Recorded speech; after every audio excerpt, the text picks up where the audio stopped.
On the countless pages of human history, the names of thousands of kings, generals, and conquerors lie scattered. Some ruled only their own age, some conquered a few lands, and some managed to terrify the world for a brief moment. But among them all, there is one name that is not merely the name of a king, but the symbol of human will, military obsession, and unimaginable ambition. That name is Alexander the Great, a young man who, in just 13 short years of rule, changed the map of the world so dramatically that the politics, civilizations, and military history of East and West were never the same again. From 336 BC to 323 BC, only a few years. Yet within those few years, he took the small northern Greek kingdom of Macedonia and transformed it into a vast universal empire whose borders stretch from Greece to Egypt, through Persia, across Central Asia, and to the edges of the Indian subcontinent. These were not merely wars to seize pieces of land. This was the story of a man burning with the desire to make the entire world bow before him. Alexander was the son of Macedonia's powerful king, Philip II. Macedonia in that era was not considered a great center of civilization. It was a rugged, mountainous, warlike state lying north of the Greek world, often looked down upon by the southern Greek city-states. But it was from this very land that Philip II forged a new military power. Philip was no ordinary king. He was a born soldier, a dangerous strategist, and a ruler consumed by expansion. He transformed Macedonia's scattered strength into an organized army of steel. The long-speared Macedonian phalanx, the lightning-fast cavalry divisions, disciplined battlefield coordination, and rapid shock assaults. With these innovations, Philip broke his surrounding enemies one by one, until nearly all of Greece began to bow before his political supremacy. But the greatest preparation of this warlike king was not his army, it was his son, a child whose eyes held no ordinary dreams. Alexander was not raised in the softness of palaces. His childhood was surrounded by the neighing of horses, the clashing of armor, the councils of generals, and maps of war spread across the halls. He grew up among swords. Philip quickly realized that there was something extraordinary about this boy. There was confidence in his speech, stubborn fire in his temperament, and a strange restlessness in his eyes, as if the world around him was simply not enough. That is why, for his education, Philip chose the greatest philosopher of that age, Aristotle. Aristotle did not give him mere book knowledge. He taught him philosophy, politics, logic, medicine, geography, literature, ethics, astronomy, and above all, the consciousness of Greek intellectual superiority. Alexander read the legends of Achilles, Hercules, and the heroes of antiquity, and slowly a conviction began to take root inside him, that one day he too would stand among those immortal names in history. For him, empire was not simply an inheritance. He began to see it as his personal destiny, a lion of the battlefield at a young age. Alongside his education, Alexander was given formal military training. He began accompanying his father on campaigns, crushing rebellions, and taking part in operations against hostile tribes. At a very young age, he had already begun commanding cavalry units. Most notably, at the Battle of Chaeronea, his courage stunned everyone. It was the battle in which Philip II delivered a crushing and decisive defeat to the united Greek forces, and the young Alexander charged deep into enemy lines with such ferocity that even seasoned generals were forced to acknowledge his brilliance. He was not merely a prince who issued commands. He was a commander who fought from the front. And that was exactly what made the Macedonian army obsessed with him. Alexander did not sit on a throne far away from his soldiers. He marched with them. He stood with them in the rain. He bled with them on the battlefield, and he rewarded them generously. That is why his army feared him less and loved him more. And that love would soon become the greatest weapon with which he would attempt to conquer the world. In 336 BC, Philip II was suddenly assassinated. The palace was swallowed by conspiracy. The royal court descended into fear. The Greek city-states began signaling rebellion. And in the middle of that chaos, a 20-year-old Alexander the Great ascended the throne of Macedonia. His enemies believed this young prince would not last long, but they had not seen the fire burning in his eyes. The moment he took the throne, Alexander moved with the speed of lightning. Internal rivals were eliminated. Royal claimants were removed from his path. Rebellious regions were crushed under marching armies, and the Greek cities that dared to rebel were dealt with so harshly that terror spread through the rest. Within only a few months, all of Greece stood silent before him once again. Now Macedonia was secure, and for the first time Alexander fixed his gaze upon his father's unfinished dream, the conquest of the mighty Persian Empire, a dream that was about to shake the world. Persia, the largest empire on earth, millions of subjects, unimaginable treasure, vast royal roads, imperial armies, and centuries of established dominion. An ordinary ruler would not even dare to imagine challenging such a power. But Alexander made his decision. Either Asia will bow before me, or I will die on the battlefield. He began an enormous military preparation.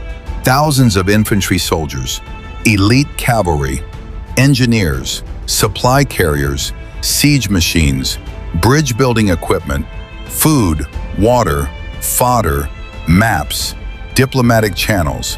Everything was arranged with such precision that this looked less like a single war and more like the beginning of a long campaign against the entire known world.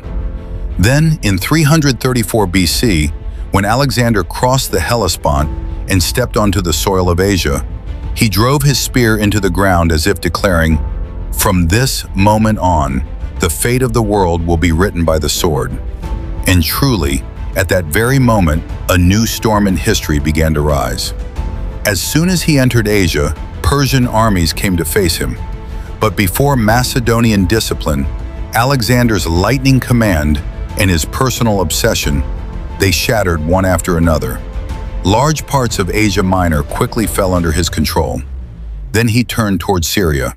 Coastal cities began to tremble. Some opened their gates at once. Others resisted and were wiped away. When the famous city of Tyre refused to bow, Alexander laid siege to it in one of the most astonishing military operations of the ancient world. For months, the siege continued.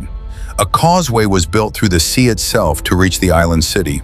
Its walls were breached, and Tyre was turned into a lesson for all who would dare resist. After that, Gaza fell, and then the gates of Egypt opened before him. Egypt did not receive him as an invader. It welcomed him as a liberator. There he was honored almost like a pharaoh. And in 332 BC, on the shores of the Mediterranean, he founded a new city, Alexandria, a city that would later become one of the greatest centers of knowledge, trade, philosophy, and civilization in the world. Which meant Alexander was not merely conquering land, he was erecting the pillars of his eternal presence. And now, Egypt was behind him. Persia stood before him. The real collision had yet to come. The collision that would decide the fate between the greatest empire on earth and the most dangerous young conqueror the world had ever seen. Egypt had already fallen. The Mediterranean coastline had passed under Alexander's control. By founding Alexandria, he had already left behind a new symbol of civilization. But all of that was only a prelude. The true target still stood ahead of him, the Persian Empire. The empire whose name had made rulers of East and West tremble for centuries. The empire of immeasurable treasure, golden palaces, and military power the world believed could never be defeated. But for Alexander the Great, there was only one thing in this world he could not tolerate: any power greater than himself. So instead of resting in Egypt, he set his armies in motion once again and marched northeast. His eyes were now fixed on the plains of Mesopotamia, where it would be decided who the true king of Asia was. Darius III, Persia's last hope. Upon the Persian throne sat Darius III. He knew that if Alexander was not stopped now, the sun of the Achaemenid Empire would set forever. So he gathered every remaining ounce of imperial strength. Armies were summoned from the provinces. War chariots were prepared. Cavalry divisions were assembled. Mercenary soldiers were recruited, and a battlefield was chosen where Persian numbers could be used to their fullest advantage. That battlefield was Battle of Gaugamela, a vast, open, level plain, where Darius believed he would crush the Macedonian army beneath sheer weight. But he was forgetting one thing. For Alexander, war was never a game of numbers. It was the art of speed, psychology, and striking directly at the enemy's heart. 331 BC, Gaugamela, where an empire broke. Morning had arrived. Dust clouds rolled across the horizon. The Persian army stretched for miles. The wheels of the chariots gleamed. Royal standards waved in the wind, and Darius III stood high upon his royal chariot, watching the Macedonian lines.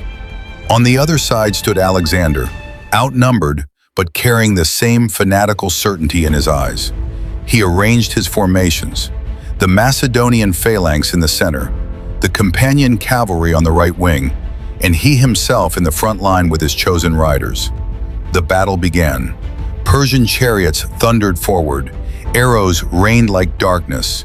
The earth shook beneath pounding hooves. But Alexander did what only Alexander could do. He slowly extended his right flank, created a widening gap in the Persian formation, and then, with his elite cavalry, struck like a sharpened bolt of lightning straight toward Darius himself. The assault was so fast, so merciless, and so unexpected that the Persian center could not recover. The lines began to break. Royal guards began to fall back. And then came the moment that decided the entire war. Darius III turned his chariot and fled the battlefield. The moment the king ran, the courage of that massive army collapsed like a wall of sand. The force considered the largest in the world turned into a stampede within hours. At Gaugamela, a battle was not merely lost. The spine of centuries-old Persian kingship was shattered forever. The gates of Babylon opened on their own. After Gaugamela, resistance began to dissolve before Alexander. The first great prize before him was Babylon. The Babylon whose palaces, gardens, and walls were famous across the world. A majestic royal center of Persian authority. But now the city had no will left to fight. Its gates were opened. The local nobility came out to welcome him. Treasures were presented, and Alexander entered Babylon in triumph. After that came Susa, its royal vaults overflowing with gold and silver. Then came Persepolis, the beating symbol of Persian pride. The city where Achaemenid kings had once walked those grand stairways, where ambassadors from across the world had bowed with tribute, and now Macedonian horses echoed through its halls. Alexander entered those palaces, seized their treasures, and turned Persian royal glory into a monument of his own victory. It is said that the royal buildings of Persepolis were later allowed to burn in flames, as if to announce to the world that the age of the old empire was over. Darius III was now nothing more than a king in flight. He retreated eastward, but even his own companions had begun to lose faith in him. At last, Persian imperial authority effectively collapsed, and Alexander no longer called himself merely the King of Macedonia. He began calling himself the King of Asia. This was not simply a title. It was a declaration that the young man from Greece now had his hand upon the crown of the entire East. Not just a conqueror, a new emperor. Here, something remarkable appears. Most conquerors destroy the defeated empire, its language, its nobility, its traditions, its identity. But Alexander did not choose total annihilation. He preserved several parts of the Persian royal system. He allied himself with local nobles. He adopted elements of Persian royal dress and court ceremony. And slowly he began sending a message. He was not merely an invader. he was the new emperor. His later marriage alliance with the Iranian-born Princess Roxana was part of that same larger political strategy. He wanted the conquered people to see him not as a usurper, but as a legitimate ruler. Yet behind this appearance of softness, the true veins of power remained firmly in his own hands. Darius's loyal officers were removed. Key military commands were handed to Macedonian generals. Treasuries came under Macedonian supervision. Administrative centers shifted under Greek influence, meaning Persia looked alive from the outside, but from within, its soul had been replaced. No longer did Persian command rule here. Macedonian will did. The birth of a new world. But Alexander's purpose was not simply to sit on a conquered throne. He wanted the Greek language, Greek philosophy, Greek architecture, Greek systems of government, and Greek thought itself to spread into these vast eastern lands. Meaning he was not merely building an empire, he was creating a new, blended civilization. From this would later emerge what historians call the Hellenistic world, the first age in which East and West began merging on such an enormous scale. But even after Persia had fallen, Alexander's thirst did not end. Babylon, Susa, Persepolis, none of it was enough. His eyes had already moved beyond, toward lands the Greek world considered almost mythical, India. And that was where Alexander's obsession was about to reach its final extreme. But this was only the beginning. A centuries-old superpower like Persia now lay beneath the feet of this young conqueror. The treasures of Babylon, the burning palaces of Persepolis, and the crown of King of Asia, all of it now belonged to Alexander. Yet the astonishing truth is this: even after such unimaginable victories, the fire inside him did not cool. His eyes were now fixed on a land the Greeks described as the realm of wealth, war elephants, mysterious kings, and endless armies, India. And there he would face not merely new kingdoms, but an enemy who would challenge Alexander's pride for the very first time. Would this undefeated conqueror unleash the same storm upon the Indian subcontinent? Or was this where the first crack in his legend began? To discover that, watch part 2 of this epic saga.